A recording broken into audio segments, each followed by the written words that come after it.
I'm gonna trick you a little bit. That's right. I'm gonna make a little video real quick. You're preparing some peppers, huh? Yeah. Okay. And this is an impromptu video, and Debbie's been making some tomato sauce, and she made me a absolutely delicious tomato soup the other day, of which there's still some left that I'll be eating in a little while. And a little while ago, I went and I picked a few figs out in my fig garden, and I thought I might show these. Now, these are all,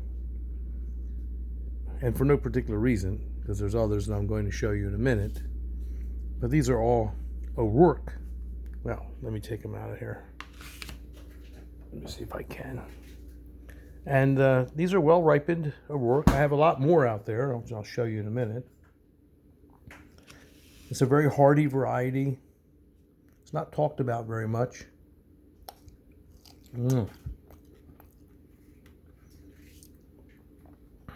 Because it's inexpensive and easy to grow.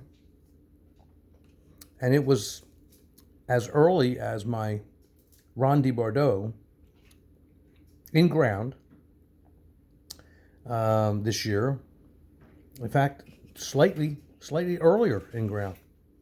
Slightly earlier. And which means they're very, very, very early.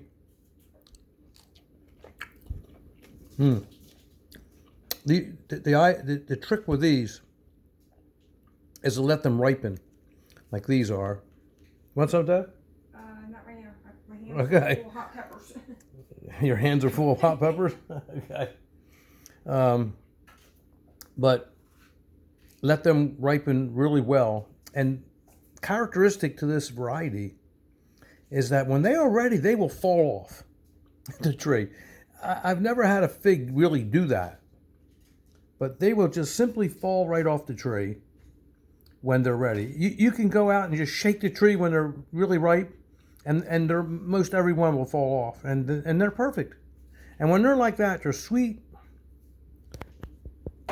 and they're very delicious. They're good. Are they as good as Celeste? No. They're really good though. Are they as good as Ronde de Bordeaux? No. But they're close when they're ripened properly. Let's take a little walk.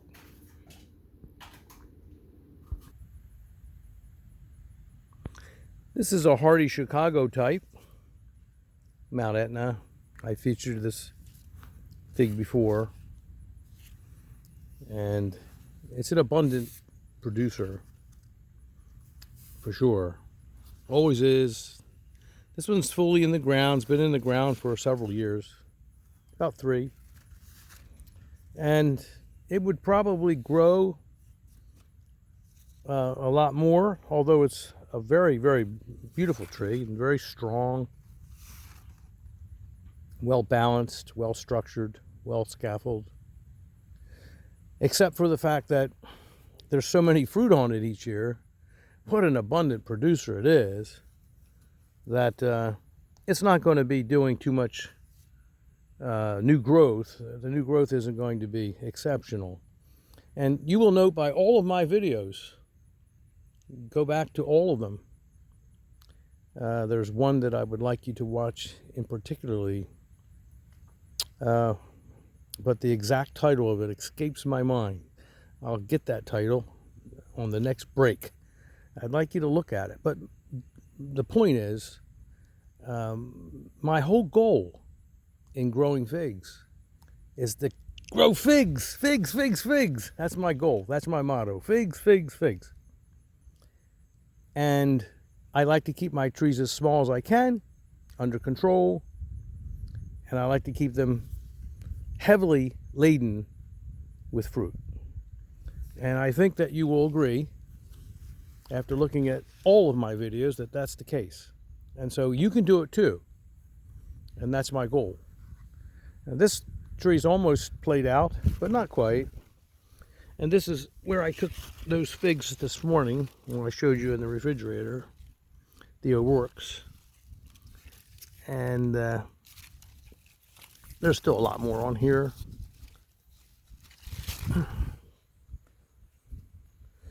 And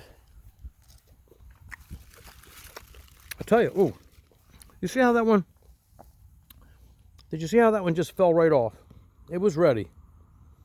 I tell you, it's the only fig tree I've ever grown like that, to this degree, where you just shake the tree and the figs will just fall right off when they're ready. Look at that. Am I having a little trouble with this focus? I don't know. Nice.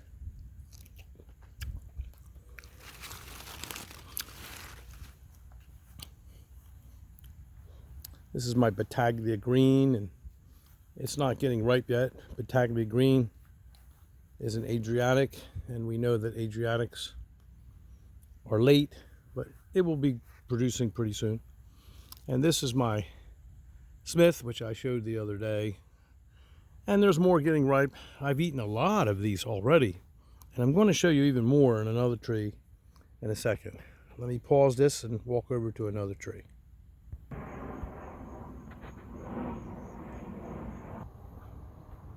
They always cheer me up when I'm having an eventful day. Oh, here's a couple Smiths that I lobbed the top off of my tree that I planted in the ground in 7B, and I took two of the branches that were kind of tall and I cut them off. I did that for a number of reasons, and I put them in the ground and they're growing very nicely. I just stuck them in the dirt, that's all. But I am under this huge Sajo Persimmons tree, which is enormous, as you can see. Let me get back here. You can tell it's much larger than the house. It's a huge tree. I've got another big one behind it, and it's laden with fruit, heavily laden with fruit. Sajo Persimmons.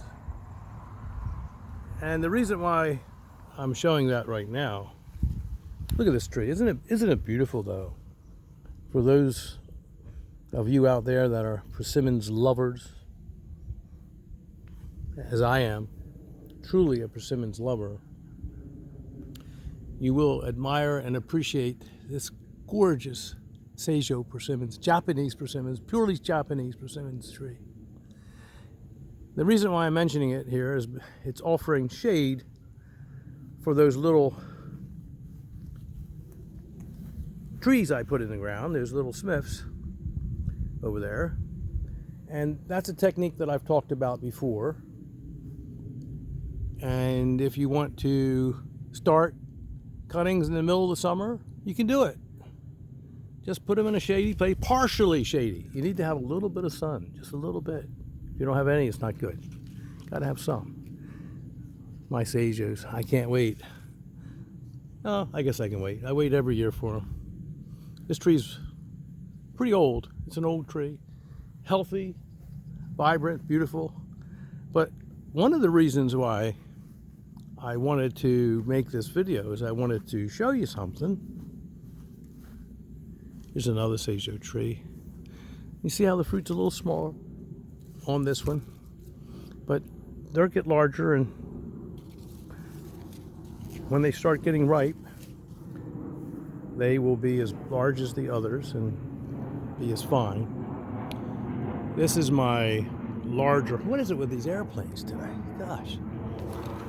This is my larger Peter's honey in 7A, and it's a producer. It's a big producer, but nothing is getting ripe. The main crop is not getting ripe, but I'll show you. This is the reason why I wanted to make this video, kind of,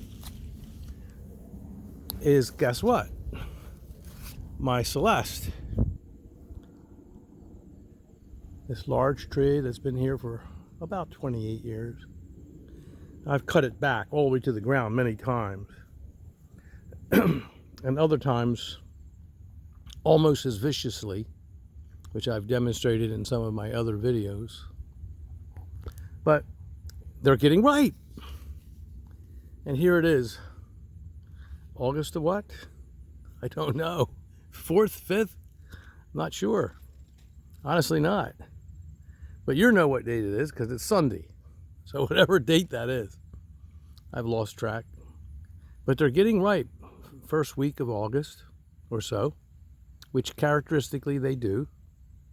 And there's more up there I can see that are beginning to swell and around the tree. But this is a wonderful thing. Now in 7B, they're underway about a week earlier in my other location where I video from. But I'm not there, so I'm not going to benefit from those. I'm sure the birds are having fun. And the birds are quite a problem there compared to here for some reason. Here is my Ronde Bardot, another of my top favorite figs, and it needs some water.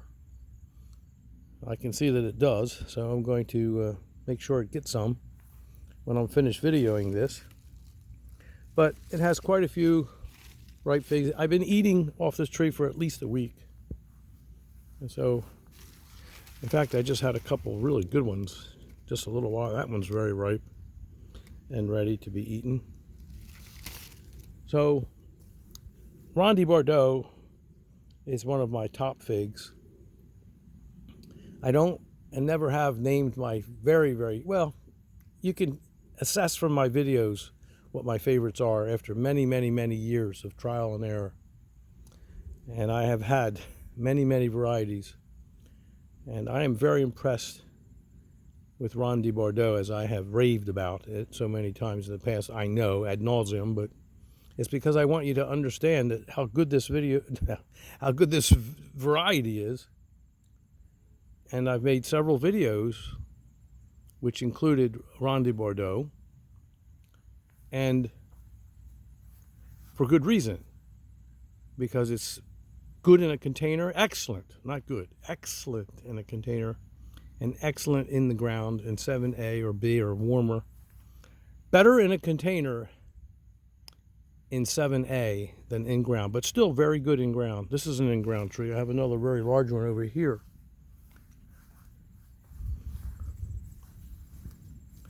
Here. And I've been picking some fruits off of it too. And you can see it's quite large, that tree.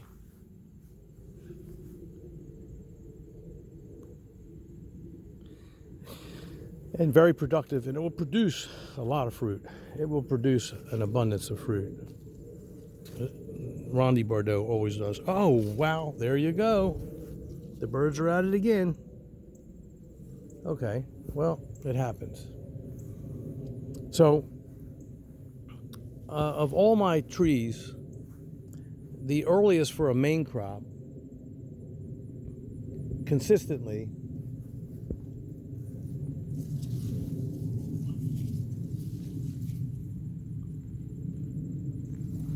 is Ronde Bardot.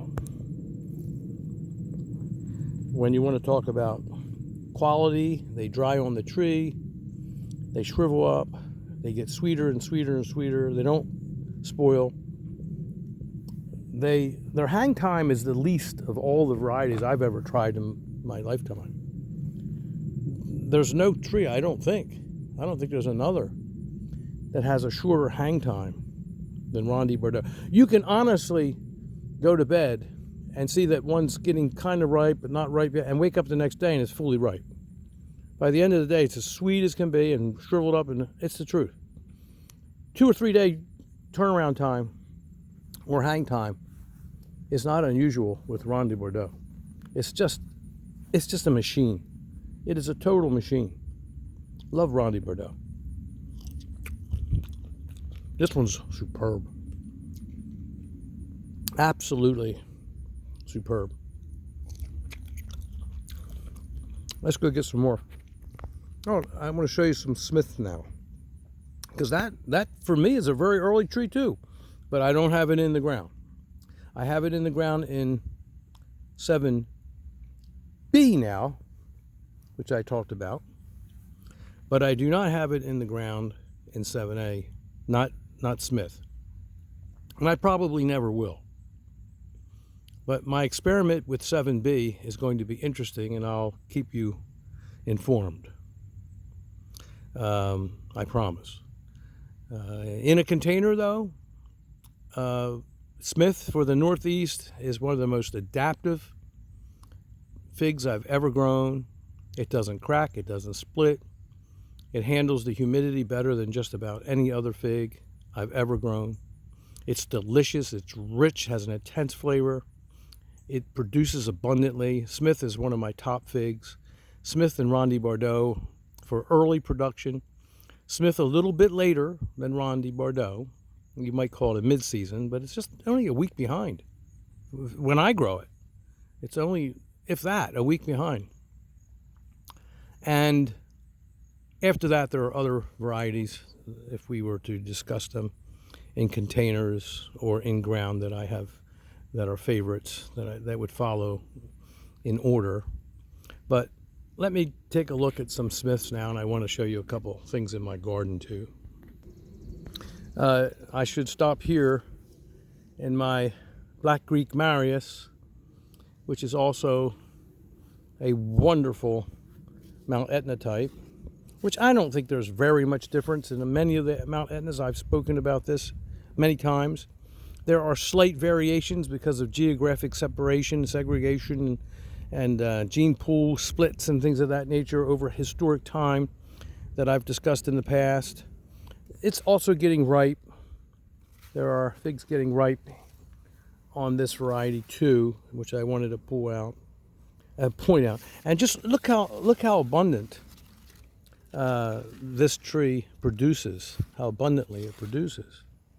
It's just a marvelous specimen. Very healthy.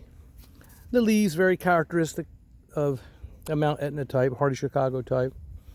I think the flavor is sweeter. I think it's the taste is more exquisite. It's a wonderful cultivar if you can get the one that I was able to get. And I highly recommend it. I like it. Look at it. How can you not like it? How can you not like this? And of course, in 7A and in the Northeast, or B, it's so important to have winter hardy cultivar. This one's been in the ground completely for several years, 3 years, and it's just doing marvelously. And I'm a strong advocate of fig trees that you can count on. And this is one that you can certainly count on in the Northeast. And it's good almost everywhere it's grown around the world. Okay. More Ronde Bardot. I love Ronde Bardot.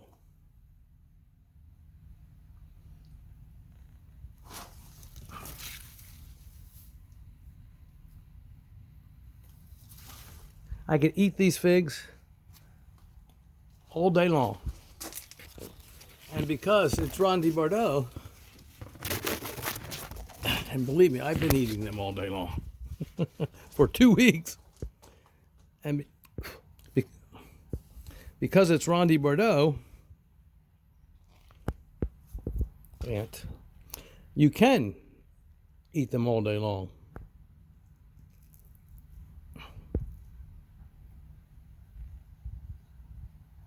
It's hard to beat Ronde Bardot. It's time proven, inexpensive to obtain, well adapted to the Northeast and almost to anywhere it's grown. Extremely early, rich, intense flavor. Let me devour this one, I can't help it.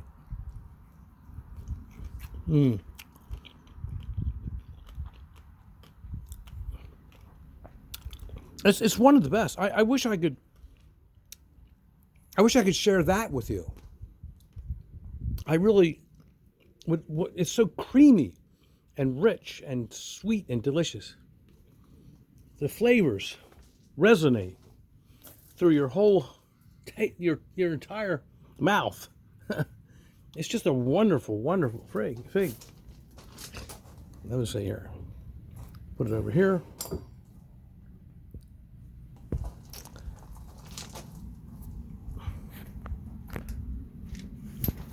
Let me go over to another tree. Any of you ever grow rosemary? I grow it in containers in the ground too. And I can see that I need to get caught up on my watering today. This one is lacking a little in the water, not too bad.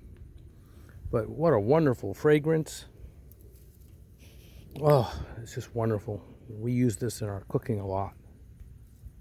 I don't know how familiar or unfamiliar you are with rosemary, but I certainly recommend it. You know, I grew up in, this is Smith here, more Smith ripening, and this has yielded quite a few ripe figs already. Smith, I've been eating a lot of Smith. Let's take a walk over here and I'll show you some more. I have it on the last couple of videos, but you can just see how many are ripening. Here, take a look. I've got these covered just in case the birds start trying. And I wish I could keep my hands off these figs so I could show you even more of them, me devouring them, but you get the point. Let's go back here. This one's ready.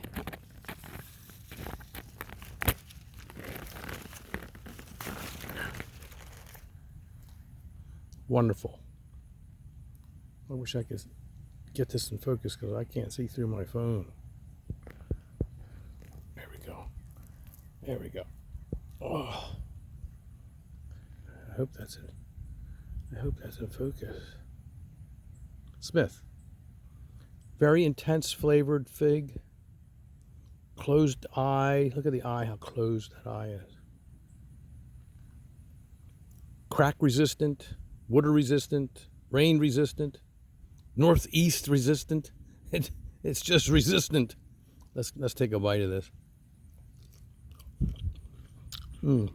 Intense flavor. Very rich.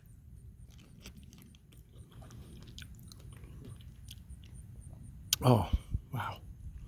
I would never, ever, never, ever, ever, never, ever, ever, never want to have to be in a position to choose between Smith and Ronde Bardot in my climatic zone. And I would imagine that many people would say that in other climatic zones. Here's, I showed this the other day, just for fun. This is my basil. We Italians, I grew up in an Italian family, we call it Basil. And I picked a whole bunch of it yesterday for Debbie. I cut off all the tops. Oh, there was a lot of it. And that's what you do with this. You cut the tops as much as you can. The ones that are smaller, well, you go back and you cut them too. Because once you cut the tops, they just make more shoots. They sprout up more shoots like what this one looks like. Can you see that? And it just makes more and more basil. And we grind it up. We add nuts, pine nuts and cashew nuts, and we make our own fresh basil. And we put some good cheese, ground Italian cheese in it, aged cheese, some Reggiano or some other kind of cheese, whatever we have on hand. We have our favorites, and it just makes for an exquisite pesto that we sometimes fry with pasta. Actually fry the pasta. First you cook it, and then, you boil it and you get it to where it's al dente. And then you take it out and you throw it in with the pesto. and you fry it in a frying pan and you stir it. Shh, you know, oh my goodness, it's out of this world. And then, of course, there's 1,000 variations also as far as eating that type of dish, a pesto dish. There's so many things that you can do with it. So many things. We fry shrimp in that. We cook shrimp in it sometimes. Scallops. We do so many things with pesto.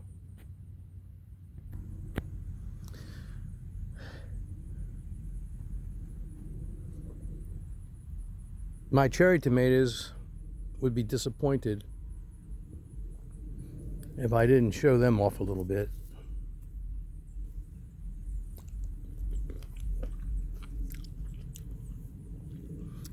Keeping you apprised, I showed this the other day. This is called Super Sweet 100. And my wife and I, we use this in so many dishes, salad dishes, other dishes. She actually added about a dozen or two of these in the tomato soup I mentioned earlier with my larger tomato varieties, like this, like these. And this is either Big Boy or Better Boy. I don't know which, because I planted them both. I plant them both every year. Quite a bit bigger than that cherry tomato, isn't it? But these are beautiful tomatoes, very healthy, growing very vigorously, loaded with tomatoes all the way up the top of the epoxy coated rebarb. And these will produce, they will continue to produce all the way up into the fall. And it's not unusual to have tomatoes. You can see I have them tied all the way up there. You see those little tomatoes? There'll be big tomatoes someday. That's how it works. Okay? These little tomatoes will become these big tomatoes. But I have them tied up. It's a lovely day. Beautiful. Oh my. Beautiful breeze. But it's not unusual to come out in the garden in early November and still have some rather nice tomatoes, beautiful tomatoes, which beat the tomatoes that you can purchase in the store by a mile every minute of the day. And sometimes I throw some plastic over them, some clear plastic over them to protect them from a frost. You'd be surprised how long you can have fresh tomatoes in the garden. And my father taught me many years ago to take a blushed tomato, one that's hardly showing any color, or even sometimes green ones, and wrap them up in newspaper. Here's a perfect candidate. I hope you don't mind talking about tomatoes for a minute. I'll get back to the figs in a second. There's a perfect candidate. You wrap it up in newspaper, put it in a dark cellar, and it will ripen very slowly, and you will have tomatoes in December and sometimes January if you put the green ones in there. And they're way better than what you can get or purchase in a store. Now here's something you don't want to do, and I'll advise you not to. That is a crushed Ronde Bordeaux. And I foolishly stepped on it probably yesterday, never even knew it. So that's something you don't do. I wanted to show you one more thing. The yellow long neck are beginning to get ripe, and they're not quite ripe. My son, when I was away on vacation, he missed this tree a couple times on the watering, and it took a beating. So it's not as healthy looking as it normally would be, and I've depicted it in other videos. Those things happen, but he generally does a magnificent job. Here's a ripe one, and it looks really good. I hope it's in focus. I say that a lot, don't I? Let's taste it. It looks very good. I know it's going to be good. Yes, it's good.